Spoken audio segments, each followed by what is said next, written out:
tem como objetivo restaurar a identidade judaica. Vocês dois falaram essa expressão.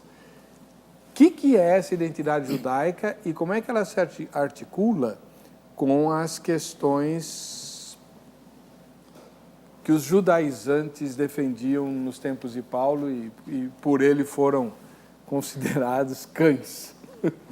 Vamos lá. Muito bem, então. A questão aí, só para dar um pano de fundo histórico para chegar nessa sua questão, que é bem pertinente, é o seguinte. Quando a gente fala de judaísmo messiânico hoje, parece que é uma invenção do século passado, e não é. Os judeus messiânicos existem desde o início da igreja em Pentecostes, em Atos 2, com a descida do Espírito Santo e ali o início da igreja, o corpo vivo do Messias. A primeira igreja já foi messiânica. Sim. E era 11 apóstolos judeus, né? Ali os 70 discípulos que vieram eram judeus, os 500 que estavam acompanhando também, os quase 3.000, quase todos judeus, porque haviam os prosélitos, os gentios que queriam um Deus de Abraão, Isaac e Jacó. E depois você tem em Atos 4:4, quase 5.000 que vão reconhecer depois do milagre de Pedro e João ali nas imediações do templo. Então, percebam que é um conceito bíblico, vem das Sagradas Escrituras. O que é interessante destacar também é que os seguidores de Jesus tinham vários nomes. Os nazarenos, do caminho, até que em Antioquia os cristãos foram pela primeira vez chamados, os discípulos de Jesus foram pela primeira vez chamados de cristãos. Aí você já percebe a influência da igreja gentílica no judaísmo messiânico, está entendendo? Porque você já tem uma terminologia grega, são os cristãos de Antioquia que vão enviar o apóstolo Paulo, que é o apóstolo dos gentios. Não que Antioquia não tivesse uma base judaica, sim, a base sempre é judaica, só que já tem uma prevalência aí na quantidade de gentios. Bem, quando a gente chega no ano 66 a 70, nós temos a grande revolta judaica contra o Império Romano. E os judeus messiânicos não participam dessa rebelião, por vários fatores. Não vamos nos rebelar contra o Império Romano, nós não vamos vencer, nós vamos perder, nós vamos ser dizimados, vai ser mais sofrimento a nossa nação. Estamos bem, vamos viver assim e esperar que Jesus resolva isso no seu retorno glorioso, tá certo? E outros grupos também não queriam essa revolta, porém, houve a revolta. O Império Romano veio e destruiu o templo no ano 70, os judeus messiânicos, então, tiveram certeza que fizeram bem não participar e que a destruição do templo era justamente o cumprimento profético de Mateus 24, e aí você tem uma parte de ressentimento daqueles judeus que lutaram contra o Império e que não tiveram apoio dos judeus messiânicos. Ali começa a cisão. Então, os judeus messiânicos são separados, mas ainda estão dentro dos judaísmos que existiam, como os fariseus, saduceus, porém, um grande ressentimento e colocados à parte. Aí, no ano 132 a 135, uma nova rebelião contra o Império Romano, agora liderada por um camarada chamado Bar Corba, que é apresentado como Messias pelo maior rabino da época, que é o Rabi Akiva. Aí que os judeus messiânicos não vão participar mesmo, porque eles creem que Jesus é o Messias prometido e que o Akiva, e que o Bar Corba é falso Messias. Como existiram antes de Jesus, existiram depois, e até a década de 80, início de 90, os judeus tinham também um pretenso Messias, né, que é o Rebbe de Lubavitch. Bom, como os judeus não participaram também, aí, definitivamente, eles foram excluídos dos judaísmos que existiam. Então, o judeu messiânico não é mais aceito na comunidade maior judaica de Israel. Então, agora eles estão à margem. Isso nós estamos falando do primeiro e segundo século, tá bom? Só que a geração após os apóstolos, nós temos a geração dos pais da igreja, segundo e terceiro século. E esses pais da igreja, embora beberam da fonte dos apóstolos, eles são, na sua maioria, de gentios. Portanto, com influência neoplatônica, né, e assim, aristotélica, e uma aproximação à herança pagã.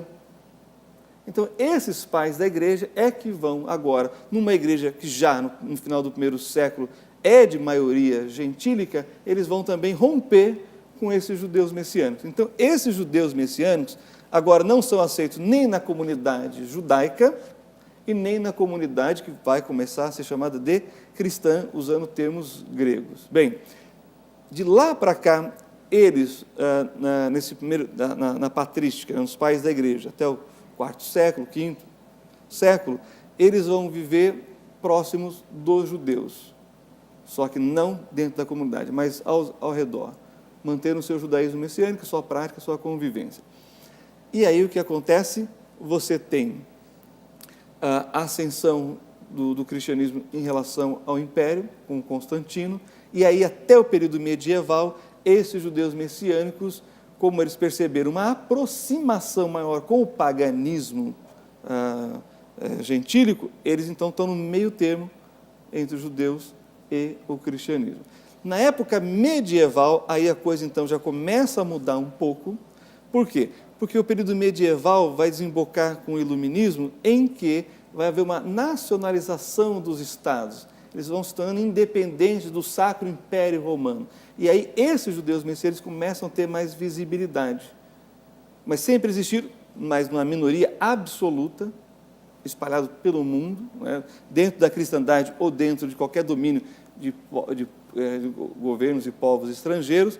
Porém, no iluminismo, aí então tem uma ascensão para esses judeus messiânicos. Por quê? Porque as agências missionárias, depois da Reforma, começam a pensar numa evangelização mundial, como sempre foi pensada, mas no aspecto étnico.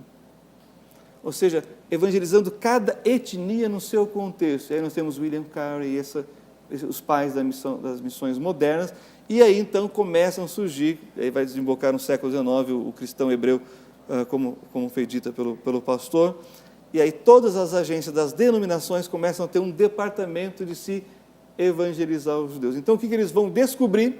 Que dentro do judaísmo tem lá judeus que creem que Jesus é o Messias, de forma particular, não manifestam.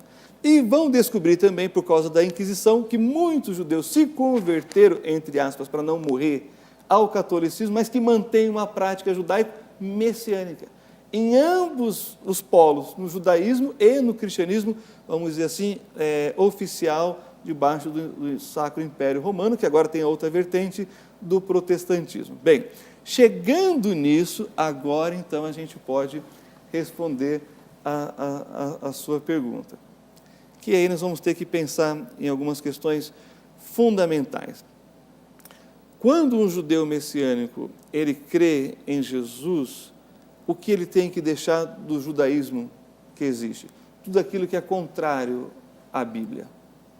Mas aquilo que não é contrário à Bíblia, ele continua praticando, porque essa é a herança dele.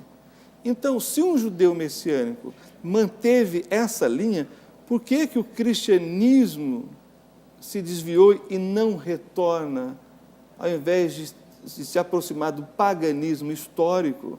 Ao invés disso,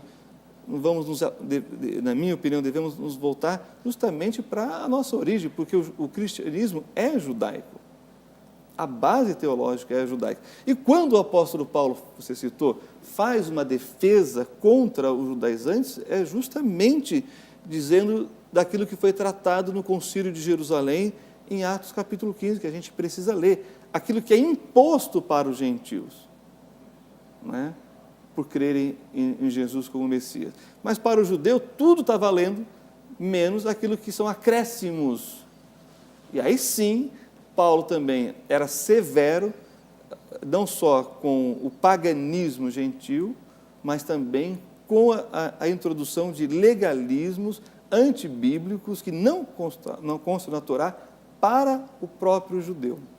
Aí o apóstolo Pedro vai falar isso, inclusive, em Atos. Olha, os nossos pais colocaram peso sobre nós, que querem colocar sobre os judeus, que nem nós, e os rabinos da época, querem colocar um peso que nem os nossos pais podiam e nem muito menos nós podemos.